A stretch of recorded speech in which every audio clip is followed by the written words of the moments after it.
Translated from the Afrikaans to mean blacksmith shop, this route delivers the best views when driven from south to north.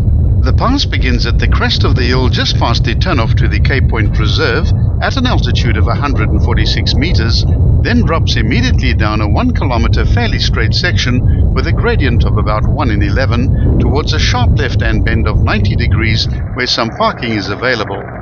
The road forms part of a wonderful circular route around the Cape Peninsula and carries a lot of tourist traffic, including tour buses 7 days a week.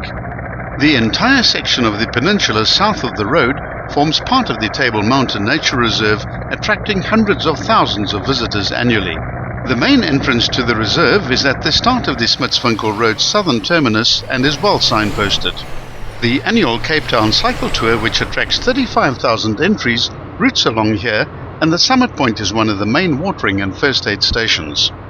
Stop at the first view site, which occurs just after the first 90-degree left-hand bend, where there's ample parking available. From this vantage point you can take a look at the beautiful little settlement of holiday homes far below with its white beaches and clear waters called Smitswinkel Bay. This is only accessible on foot and follows a steep footpath with several switchbacks down to the beach far below. The settlement consists of just 29 privately owned cottages and must rank as one of the most beautiful and secluded spots on the planet. There's no electricity, no refuse removal, and no public road access. This remoteness has vastly escalated the value of the land, with a 2006 auction of a single plot fetching a staggering 7 million rand. Views from this point are achingly beautiful, with the distinctive shape of Judas Peak dominating the view to the south, with a wide sweep of False Bay to the east. Cape Hunklip and the Hottentots Hollands Mountains are just visible on the far side of the bay on a clear day. False Bay is well known for its healthy population of great white sharks and is popular with deep-sea anglers. Towards the northern end of the pass, make sure you visit the penguin colony at Boulders. From the view site, continue in a northerly direction as the gradient eases and the road curves gently all along the False Bay coast towards Boulders, where this section ends at an altitude of 24 meters above sea level. Watch out for walkers, cyclists and motorcyclists, and be especially careful of baboons. They are plentiful in this area and can become aggressive if hungry. Under no circumstances should you feed them. Once in Simonstown, there are many attractions for visitors, one of which is the statue of the legendary dog Just Nuisance.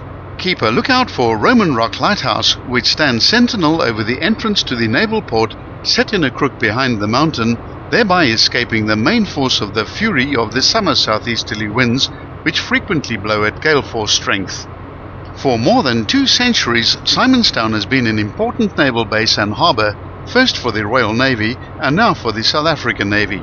The town is named after Simon van der Stel, an early governor of the Cape Colony.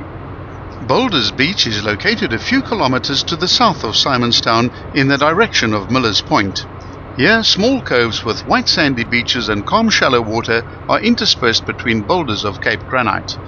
There has been a colony of African penguins at Boulders Beach since 1985. There is no record of the birds having lived here prior to that date, so their decision to settle in an area already well utilized by humans is quite remarkable.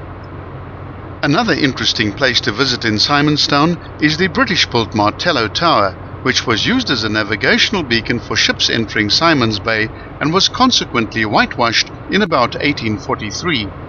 The tower was restored in 1972 by the Simonstown Historical Society in conjunction with the South African Navy and proclaimed a provincial heritage site, and today it houses a small museum.